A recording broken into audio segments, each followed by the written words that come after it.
welcome to episode 53 of Grandma's Room podcast. Today we're going to be talking about the USS Tang, and we're going to continue the story of the Liberator. We might get into some other stuff, who knows? Some hairy, stenchy topics. Hairy, stenchy, greasy. Greasy. What? That was my throat. Oh, Joffrey. The mic picked it up too, that was loud. Hey, speaking of the mic picking things up, you ready, guys? Ready for Cheerwine? This episode is not sponsored by Cheerwine. We wish it were. Alright, ready? It was.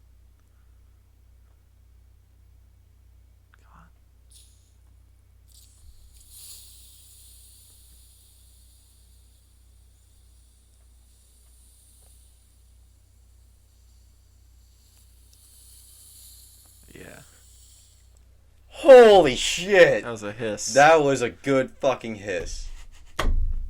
That was... Dude, sexual. Steve 1980, what? Steve 1987? 89. He'd be fucking proud of that hiss. Yes, he would be. So, do you want to get in? Just want to get right into it? Yeah, let's dive down deep. Give me 1 second. I'm gonna look something up for later this episode. Alright. Okay. You want me to go first? Yeah, you go first. Mine's kind of short. Okay. So, I'm going to part 2 of The Liberator. It's the story of Felix Sparks in World War II.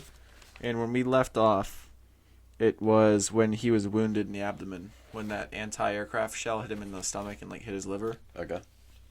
So, in November of the same year, let me see what year that was. I think it was 43. That's what I thought you said. Yeah, I'm pretty sure it was 43. In November, he was in a recuperation hospital. I think it was North Africa. He was transported there. He was healthy, but he wasn't allowed to go back to combat because they said he wasn't quite fully healed. He was going to be doing administrative work, and he was pissed because he wanted to be with the men that he was leading. Yeah. He was on the front lines in Italy. So he went to a nearby airfield, and he learned that that a B-17 bomber was headed to Italy the next day. And he was like, do you guys mind if I hitch a ride with you? So he packed his things in the hospital, and they were like, what are you doing? You can't leave. And he was like, I'm leaving. So he got on the bomber, and he landed in Naples. Yeah, he landed near Naples. He hitched a ride back to E Company, and when he got there, he told Jack Church, who I believe that's the guy who took Ancorn's place. Remember Ancorn, the colonel that got his leg blown off? Mm-hmm. He told him he wanted his company back, and he happily gave it to him. So when he got back to his men, they were on the front line, and there were only 12 familiar faces because they had lost so many people. Mm-hmm. And on December 7th, 1943, he was ordered to take a Mountain 640 after some crazy fighting. And the Germans tried to get it back twice, but they were beaten back, and I almost wrote beaten off. But I figured that wouldn't be great, but I said it anyway. But they beat them back twice, and a badly wounded German captain was now out in the middle of the field crying, for someone to help him. And obviously, you can't go into no man's land or you're just going to get shot immediately. So, Sparks' medic wanted to get him. Sparks told him that he couldn't go out there because obviously he was going to get shot. Yeah. So after the fighting, Sparks went to get some sleep in a foxhole. And next thing he knew, he heard Captain Turner's out there. So the dude ran out into the field to help the German. And he saw his medic run out, waving a medic armband, trying to get the Germans not to shoot at them. But they've obviously learned before that they didn't care if he was medic or not. And they said he was nearly cut in half by the German machine gun. Jesus. Because those machine guns, have you ever heard the videos of them? Mm-hmm. It sounds like a saw running. It's crazy. So later that night, and I leave a lot of details out because I don't want to just read the book out loud because I want. If you're interested in it, buy it, because I leave a ton of stuff out here. But, through all these battles I'm talking about, they seem super short, but they're, vicious battles. So I think the Italian front, when they were first in Italy, they said it was some of the craziest fighting the U.S. Army's ever seen. Really? Yeah. So, later that night, Sparks snuck out and he dragged both of them back to their line, the German and his dead medic. I think the German was dead at that point. Yeah, I imagine he was, or he'd probably be screaming for someone to help him. But soon afterwards, Jack Church told Sparks that he was wanted back in Africa for a court-martial because he was AWOL, because he just left the hospital without orders or anything, and Sparks refused. So Church told him he would take care of it because he liked Sparks, and he did. Like, nothing ever came of it. So after suffering the extreme cold and fighting, because you have to think, like, at this point when he came back, it was November, so it was like freezing cold on the line, and yeah, they fought for another 2 weeks, and then the 45th Infantry, which is the Thunderbirds, they were relieved to take a break in Naples, where there were movies or like USO shows and actual sleep, like they weren't sleeping in foxholes, like praying that they wouldn't be killed. But it wouldn't last long because in 2 weeks, Sparks was ordered to lead another amphibious invasion. Troops were now to land at Anzio, and dude, this Anzio battle was fucking nuts. It was like, the amount of death was insane, because they were literally just throwing like all their people at each other, the Germans and the Americans, trying to take, because I'll get into it, but they were trying to take the beach and like push inland, but the Germans were like ordered, like, you push them back into the ocean. Yeah. Like, so they were now to land on Anzio as part of Operation Shingle to try to break the stalemate in the mountains of Italy. So on January 22nd, 1944, they landed with very little losses and took the Germans completely by surprise. On January 24th, Sparks and his men landed in Anzio and met the British troops already there. They didn't know that 70,000 Germans were currently headed on their way, like headed towards them. They're like, this was like super easy. There's like already British here, but there was 70,000 German troops coming, which that's going to get nuts. 2 days later, troops 15 miles inland had been hit hard by the Germans, and it was now Sparks' job to move up and support them. And do you remember Kesselring? He's that German commander. Oh, yeah, He had over 10 divisions of men in armor, massing for a giant attack, which this is the largest since the Germans took Paris in 1940. For a vagina attack? What? Did you say a vagina attack? A giant attack. Oh. It was a vagina attack. A vagina attack. But this was going to be the largest attack since they took Paris in 1940, like when before we joined the war. Yeah. So, on February 15th, Sparks heard trucks and tanks like on the move towards them. Hitler told the German troops, fight with bitter hatred an enemy who conducts a ruthless war of annihilation against the German people. The Fuhrer expects the bitterest struggle for every yard. So they're like, it was straight from Hitler, so they're not going to be like, loosey-goosey. They're going to be fighting till they were dead.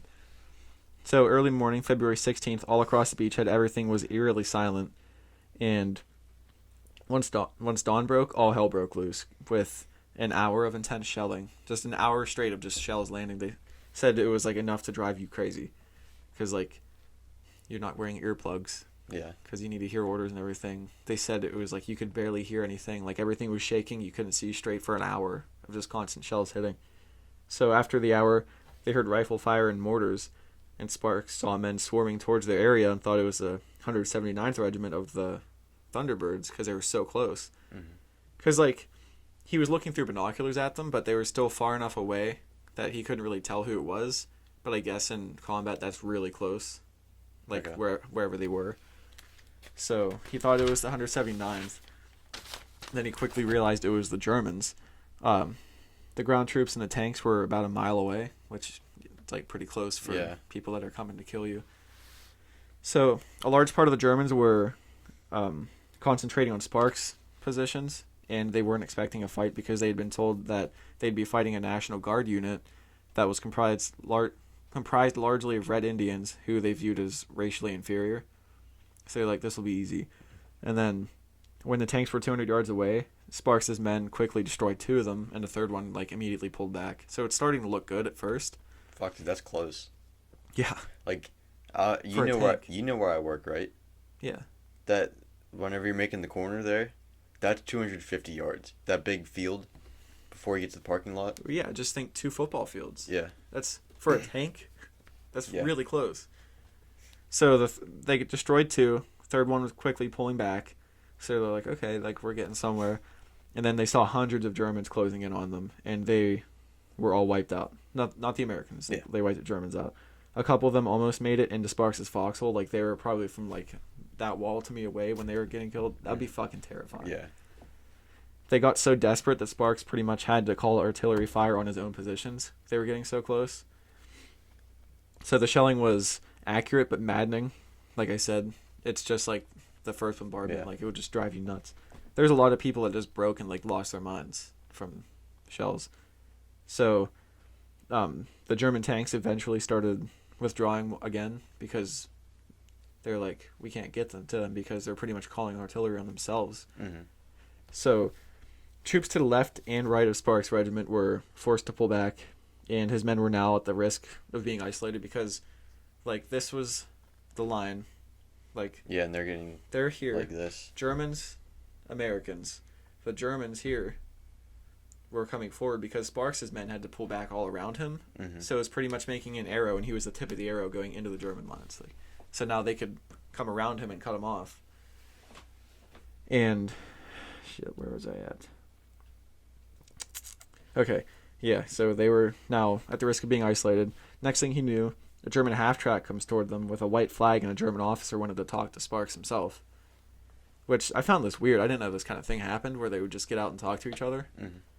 But he said in fluent English, "Captain, you have a great number of wounded here, and we have a number of wounded. Would you agree to a truce of 30 minutes so that we can evacuate our wounded?" And Sparks said, "Yes, that would be all right. Let's get busy." So for 30 minutes, there's Germans and Americans out on the field just getting their own people without killing each other. Mm-hmm. So nobody fired at all in a half hour.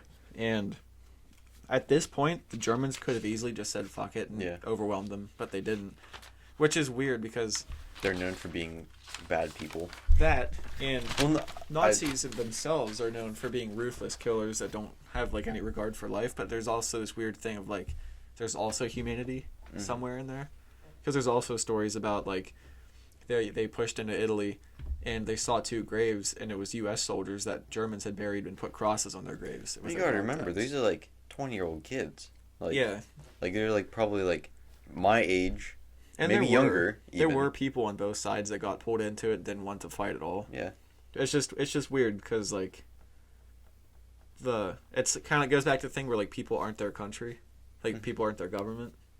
I don't know. It was weird to think that Germans were like being humane because they were Nazis. Not all of them, obviously, are humane. But yeah, the Allies' last tank destroyer was also no use to them because there's one tank destroyer. What's it going to do? It's going to be immediately shot and destroyed. So they were told to leave because they were no use to them, and they were in bad shape. I wrote a sentence that didn't make sense. So it was going to be extremely hard for them to hold off another attack because they didn't have a tank destroyer, and all their tanks were gone. And he was able to get more tanks, but he couldn't get them until nighttime. Sorry, I was stretching my leg out. So that morning was some of the craziest fighting they'd seen, and Sparks lost 100 of the 230 men he had when they started fighting.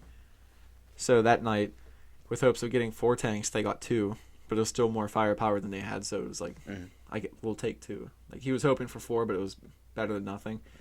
So that same night, Germans attacked again, but they weren't just like doing an all-out charge like they would in the daytime. Like, they were sneaking to the front lines, either killing or taking men from like the most forward positions. Yeah. Which, like, they were hearing like these screams all throughout the night of just like a guy here and a guy there getting ripped out of his foxhole. So in the morning, the Germans withdrew before they were able to be seen and like shot, and now he had 28 men. So he had 130 after the first day because he lost 100, and then he was 28 the next morning. So the next day, the Germans attacked again before dawn, throwing everything they had at the Allied lines, desperate to split the 45th in half because like it wasn't the whole 45th that had 28 men; it was just his company. Like, there was still a ton more people.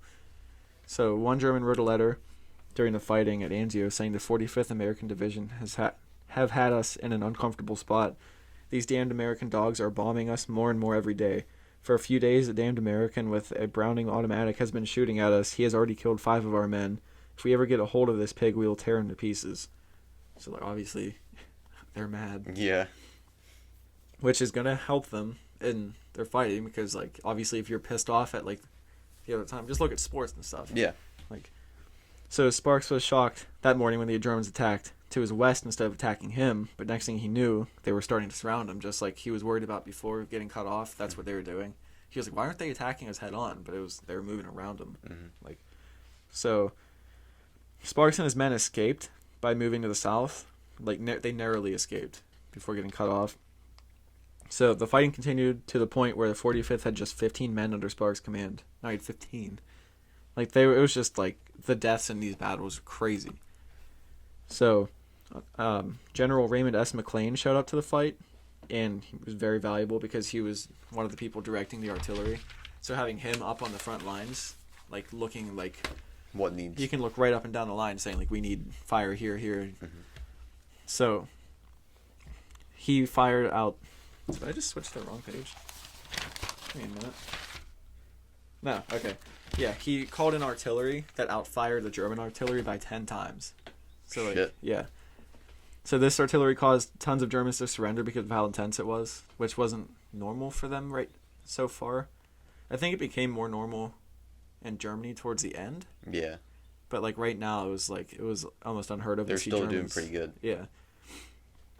So Hitler was furious, and he blamed the generals, not his soldiers. He felt bad for his soldiers, and he thought that one more all-out attack maybe worked to push the Allies back into the sea, because that was his goal, was to push them back into the ocean, so they had no land at all in Italy. So, or at least at that spot. So on February 21st, after dark, the 2nd Battalion of the Queen's Royal Regiment was sent to take 2nd Battalion's place, the American battalion, in the caves that were seeing some of the most insane of the insane fighting. These caves, you couldn't come out of the caves because as soon as you came out, people were just shooting at you. Mm-hmm. So they lost about half of their men on their way to relieve the 2nd Regiment, but they were still ready to fight once they got to their positions. Sparks and his men were also relieved that night, and now they had to try to get back to the caves. So they were relieved for their position, and they left a machine gun for the British, which he had to come back once they left the caves, which that'll show up later in the story. So the caves are under attack. They're in a different position. They have to get back to the caves. So they have to fight the whole way to the caves to get with the rest of the men, and it's just a shit show. This whole battle is a shit show. So the British man who just relieved them, they had been decimated on their way. They made it back. When they got to the caves, the men in there were in horrible condition.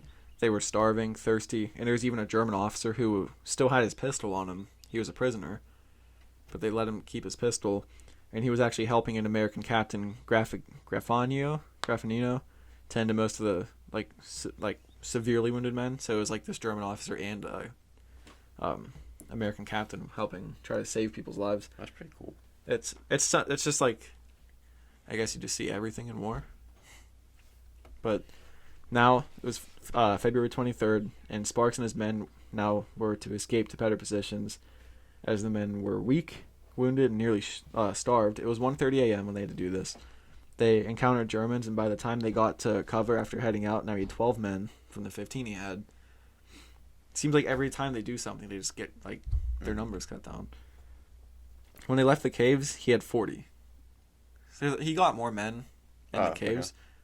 So he lost 28 people getting to a different position. None of them were from E Company that were left, so his original company was gone. So him and the 12 snuck through German lines, crawling through the mud and into no man's land, because they decided that they'd rather be killed than captured by the Germans, which, good call. Yeah. So finally they did make it back to the British lines. They got back. Sparks had 7 days of fighting without sleeping, and he could barely stand while he was reporting to the 157th commanding officer. 7 days, dude. Fuck. No sleep. Constant gunshots and shit. I can't imagine. So they dug him a foxhole to sleep in, and he slept for over 24 hours. So after this battle, the Thunderbirds, in just 3 days, lost half of their men. The whole 45th. They broke the back of the German army, and they were respected by them. And about that machine gun I said was going to come up. When they were escaping back to the British lines, they went to get their machine gun, and it was gone. There was no people there or anything. It was gone. So they either ran away or were just completely wiped out, and the Germans took their gun. Mm-hmm. So now he was without a machine gun. So they broke the back of the German army. Germany's most respected general, which it didn't give a name. I thought that was kind of weird. But he said, "We were opposed by equals or enemies of the highest quality," and Sparks was promoted to major after this. Nice. So on May 23rd, 1944, the Allies made an effort to break out of Anzio and push the Germans' quote ring of steel back. I don't know if that's because they had so much armor or if that's just what they called it. But now their goal was to like start pushing Germany back into Germany.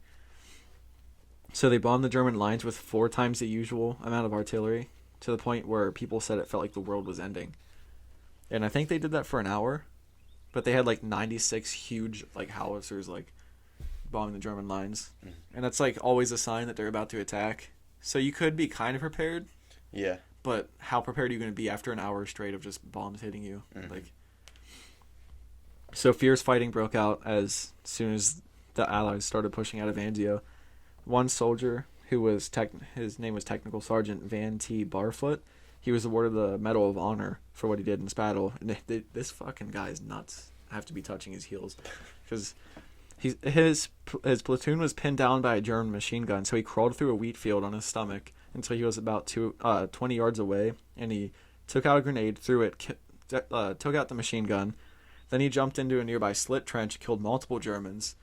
Then, later that afternoon, he took out a tank with a bazooka. Then, when the crew came out, he killed its crew. Shit. He disabled a piece of German artillery, then he dragged two of his fellow soldiers back to safety. Fucking It's badass. fucking crazy. So earlier that day, before all that happened, when the men crossed the initial minefield to break out of Anzio, they lost 1,000 men. And by the end of the day, the 45th lost over 500 by themselves. So that's just in one day of battle. And they said when they were breaking out of Anzio, there's like I think it was like wheat fields and like flowers. There's like just fields of flowers and stuff they're going through. And they said they had mined, like they put so many landmines in it. People were just like blowing up left and right. They said a person died every minute in that battle. So finally, after 127 days, the 2 Allied fronts in Italy finally linked up, and now the Germans were actually retreating. So like, the whole time this battle was going on, there's other battles going on, and there's 2 fronts, but they were cut off in the middle, and they finally actually met up to make one big front, pushing against the Germans. And yeah, that's what I have for part 2. This is a really good book, by the way. It sounds cool. If you guys like World War II history, buy The Liberator by Alex Kershaw. You okay, buddy? Yeah. My bat wings really bad. If the camera doesn't see me picking them up. So what do you got? Alright, so I got the story of the USS Tang, which I've heard of this on the Smithsonian channel, and I decided to do a little bit more research. It's fucking crazy, yes. Is it named after the orange drink? Maybe. Tangy. No, do you know Tang? Oh, it's an actual drink, Tang. Oh, really? Yeah. I didn't know that. So, this is very short, so I'll get into it. The story of the USS Tang starts in 1943 when it was commissioned by the U.S. Navy, and throughout the war, it was under the control of Richard O'Kane, who had already had experience like going out on patrols. He went on 5 war patrols before taking command, and the USS Troy would end up having the best record for any U.S. sub. It didn't say just in World War II alone. It said they sunk 33 ships, Japanese ships. Yeah. Which I would imagine. I can't see why there would be any ship sinking by a submarine after like 1945, after maybe like 1950s. Because I mean, you're not sinking that many Russian subs in the Cold War, right? I mean, I don't know how many were actually reported or not, but That's true. they didn't want things getting crazy. Yeah, but I'm gonna assume it still holds the record. And so its first time on war patrol, they sank 6 Japanese ships, which like that's fucking crazy. If your first time going out. Yeah. So the next time it went out, they didn't sink anything, but they saved 22 men who had been stranded in the ocean after their plane went down. And on its third time, they sank 10 Japanese ships, 4 of which were at the same time. So like they're all there were 4 together, and then they just sunk all 4 of them. Then Damn. yeah, and One shot. just one boom, boom, boom, boom. The ultimate torpedo. It was Yes. probably something like Yeah, this guy. fucking Fidel Castro. So its 4th time it went out on war patrol. It saw a sinking of 7 Japanese ships, even sinking one with a deck gun. A deck gun. Yeah, Is that just like a machine gun on the deck? yeah. Oh, okay. Were those dangerous for subs? What? Like deck guns. They sunk a ship with a deck gun. That's what I'm saying. Oh wait, a deck gun on the submarine. Yeah. They sunk a. Oh okay. I Which, thought you like- meant they sunk a Japanese ship that had a deck gun. No. I was like, what? No, that's fucking crazy. To surface, let alone sink a ship with a machine gun. Why wouldn't they just shoot a torpedo at it? Probably Or to just, save like- torpedoes. Like, watch this. Alright, that was the 4th time. So they went out 5 times. So their last time, they sank at least 4 ships. It said they sank 2 in one night, and then they followed a convoy and sank. So there's 2 ships that were trying to ram the sub, and they like did some evasive maneuvers and they hit each other, and then backed up a little bit. and then they launched a torpedo out the stern and hit them after they passed them, which I thought that was pretty cool. Wait, so can they shoot torpedoes out of like 3 directions or 4? I think they can do 2, one out the front, one out the back. Oh, okay. I don't know this. What's the stern? Stern's the back and bow's the front. Oh, okay. That's gonna be important in just a second here. So, however, this run would be fatal for most of the crew on board, and after tailing a group of Japanese ships, so they sank the 2 that rammed each other.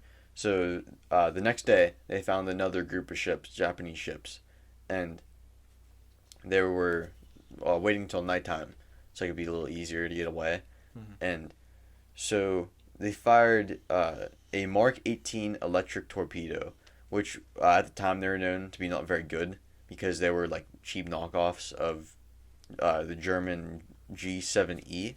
What is an electric torpedo? I don't know. I I think short it's circuits a boat when it hits it, or like. well. What? Does that sound really stupid? Yeah. What's an electric torpedo? I don't get it. I would think it like a little electric motor would probably be running. Sounds way more likely. Yeah. And but like they were known throughout the war that these are not good torpedoes.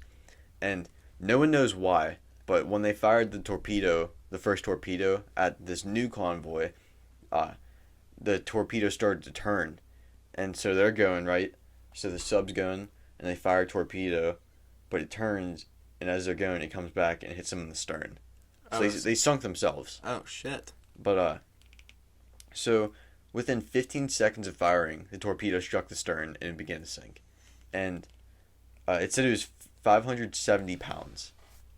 So, like, I would not That's want big. that coming at my own ship. No. I just looked it up, by the way. Self-propelled. Okay.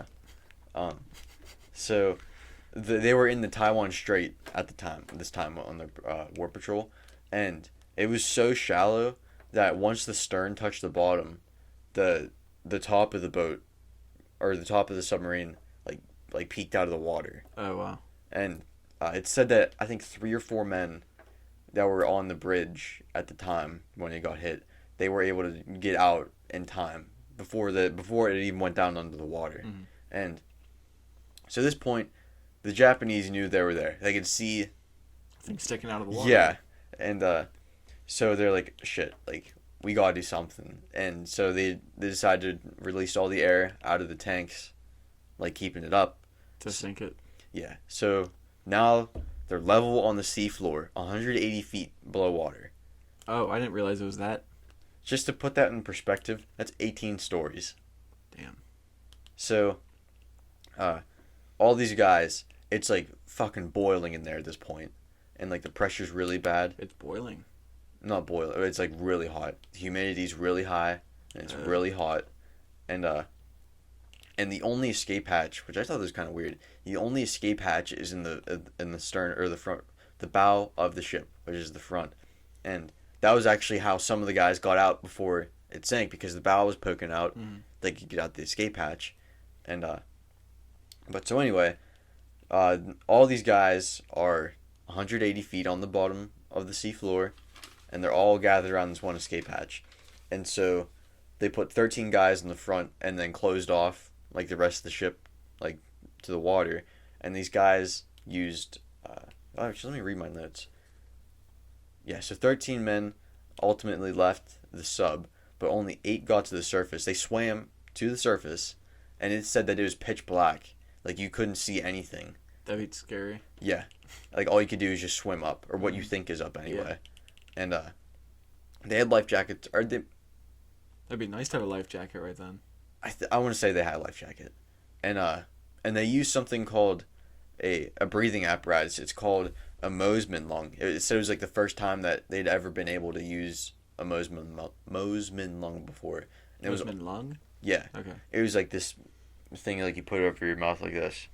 And it also said this is the first time that men have ever been rescued, at least for us anyway. I don't know if it's happened before.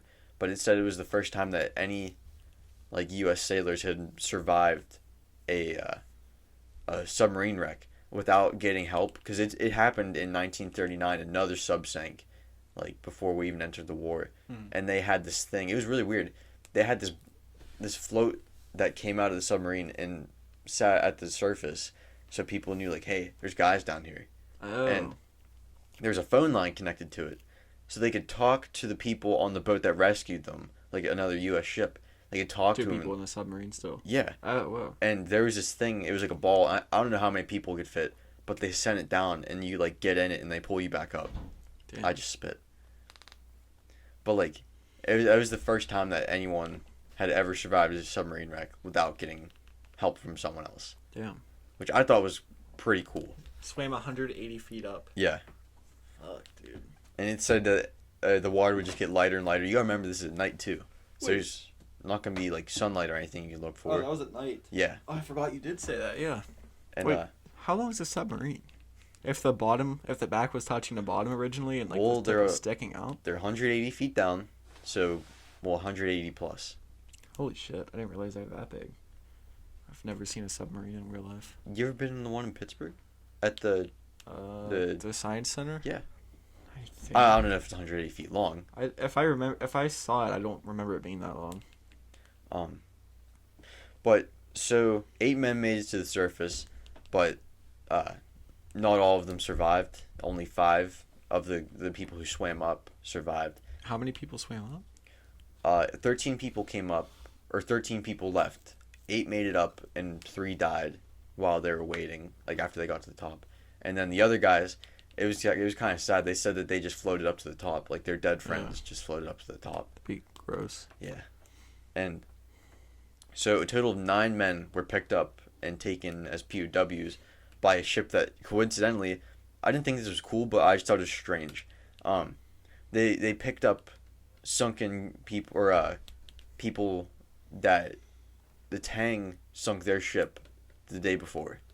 So it was like people that they sunk were all in the same ship. Yeah, it said they got beat, like the hell beat out of them. Probably pretty angry. Yeah, I would be too. Go ahead. I found one of those moms and lungs things. Okay. It's just like a rebreather. Yeah. Just put it on, and what does it? Just purify the air that you breathe out, and like. I don't know. It didn't say how it worked. But and they were all held as prisoners until the end of the war. But they lived? I think so. Nice. Yeah. It said they were all freed. But nice. That's the story of the USS Tang. It was a cool story. I liked it. Thanks, cousin. Dude, what about Ikea? That I did not believe that. One of the biggest, I guess, tone deaf moves. Yeah. Of the year so far, on Juneteenth. How about of like the decade? Yeah, possibly. Yeah.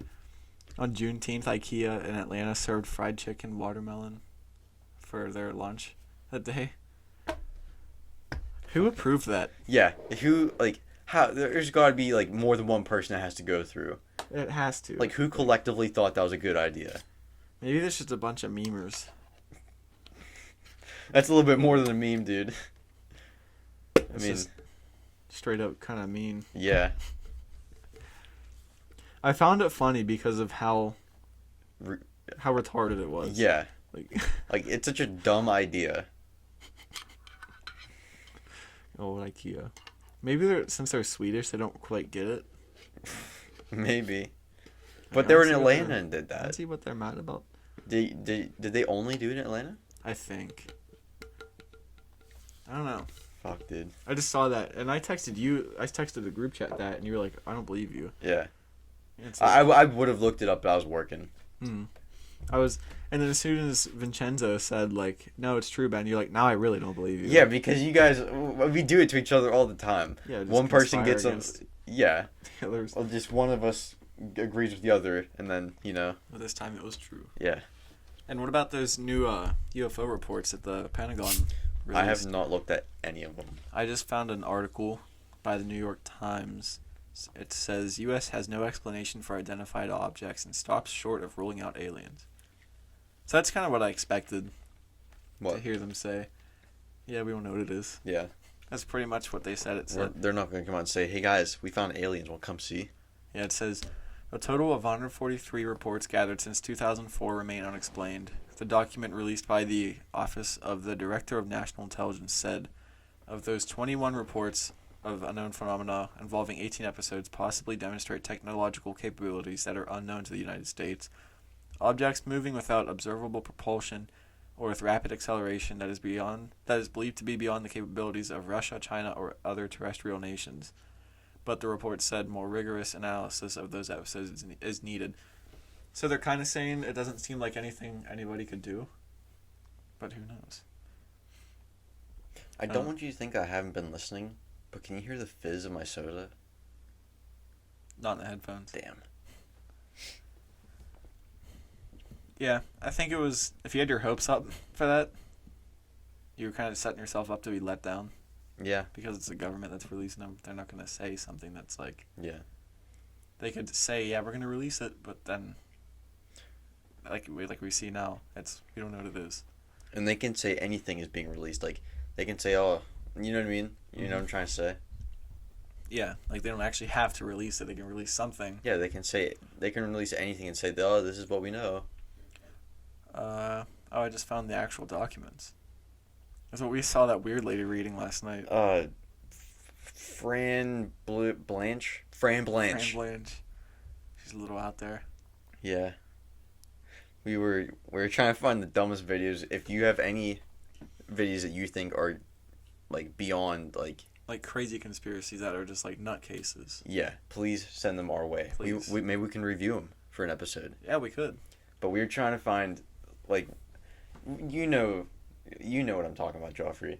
Like channels that have like top 10 most disturbing pictures taken in Italy. Well, that's something like that. We watched that one in space. It was like the scientists sent rockets to the moon because reasons. That's all they left at. Like they're like, this is obviously extraterrestrial life. Yeah. Not a rock. So like after that, if you've ever played the Wikipedia game, I taught Joffrey last night. It's like where you start on one topic and then use the links in Wikipedia. Like we did Mountain Dew, and we had to make it to Adolf Hitler. Yeah. Like, you have to go from Mountain Dew. You explain it. You're better explaining it. So all the little blue links of like maybe it's a person or a place, it'll have in blue, and you can click on it, and it'll take you to the page of whatever you clicked on. So the game is to use those links to trying to get something. You got to it extremely quick last night. It was like 30 seconds. Yeah. I got from Mountain Dew to Hitler. In 30 seconds. But we were doing that with this video, the moon video. We did it with that, and then we like tried going down this crazy rabbit hole to get like the dumbest videos that we could find. Yeah, we found a dumb video, and we'll just keep on clicking on recommended to see how dumb we can get. Yeah, we've tried to find the dumbest video the dumbest sounding video that we could find in the recommended. And then we found Fran Blanche. Yeah, Fran. I don't want to say it was stupid, but the intro is kind of funny. It just... Which one? I can't remember the intro. She kind of sang it, but not very well. I don't remember what it was. I can't tell if she's actually a scientist and has a YouTube channel. I'm willing to bet she's not. She had like all this like sciencey kind of stuff around her, but it didn't look like it served a purpose. It was just there. Yeah, there's one like light. It was just blinking on and off. Yeah.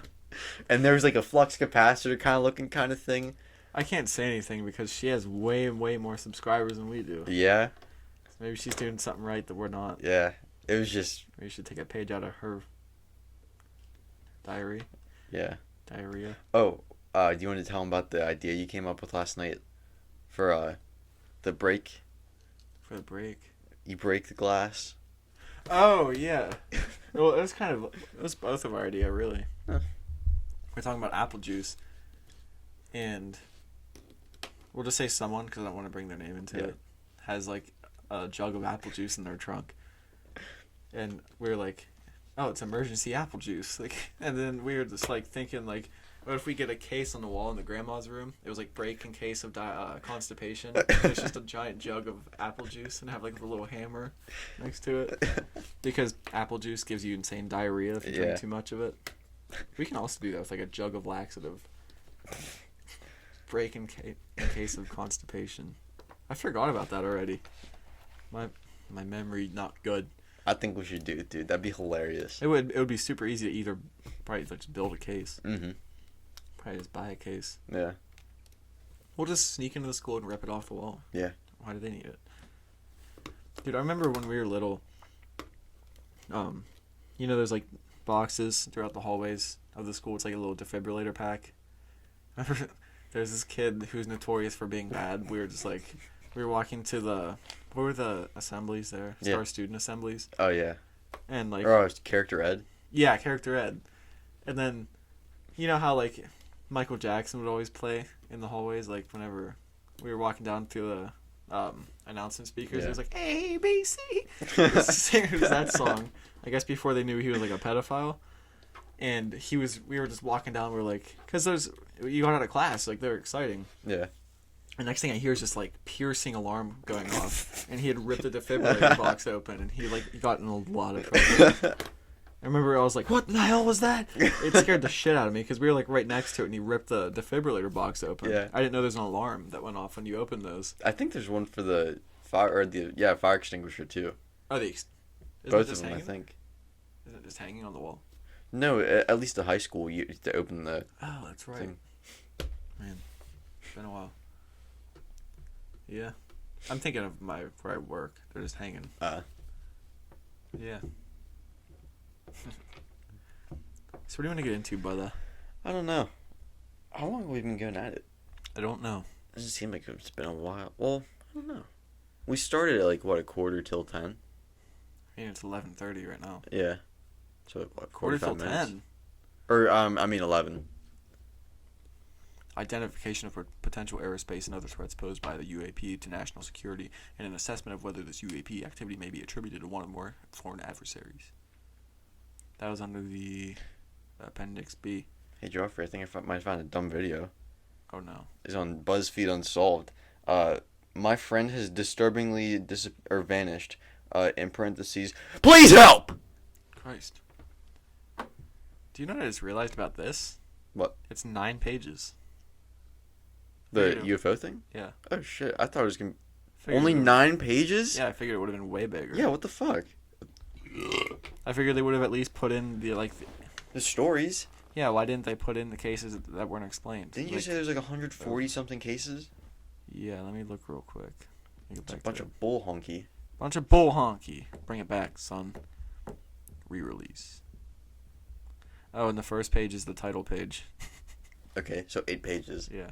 I'm sure there's going to be a final page. The final page is actual information. Oh.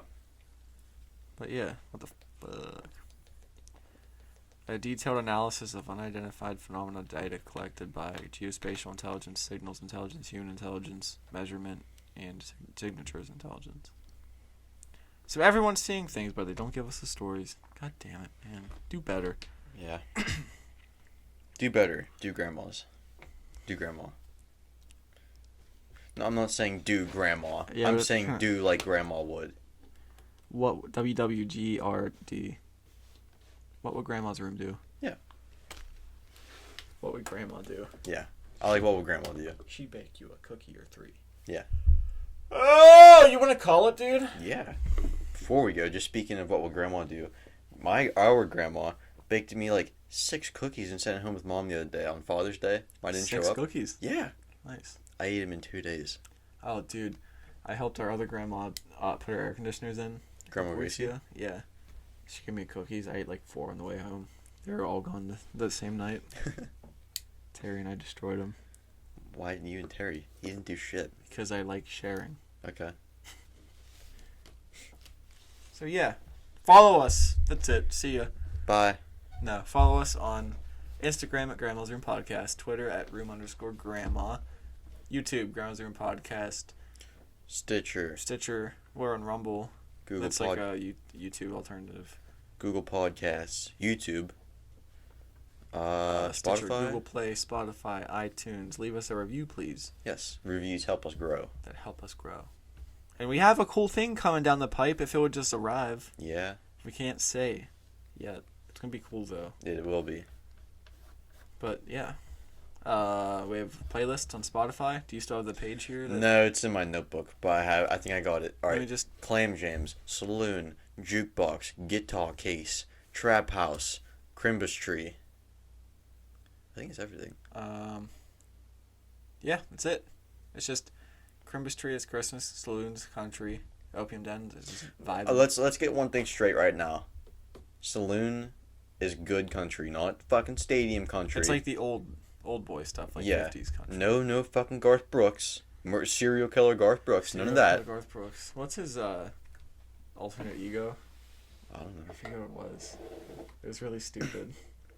But yeah, Trap House, rap, Jukebox is oldies, Guitar Case is like alternative. Yeah, it's just rock, and Clam Jams is like 80s party music. Yeah, summer of '85 kind of stuff. Not the summer of '69. Yeah. Unless. So yeah, we're done. Yeah, done. Thanks for listening. You didn't have to be here. Yes, thank you. We appreciate it. We really do. So, yeah. See ya. See ya.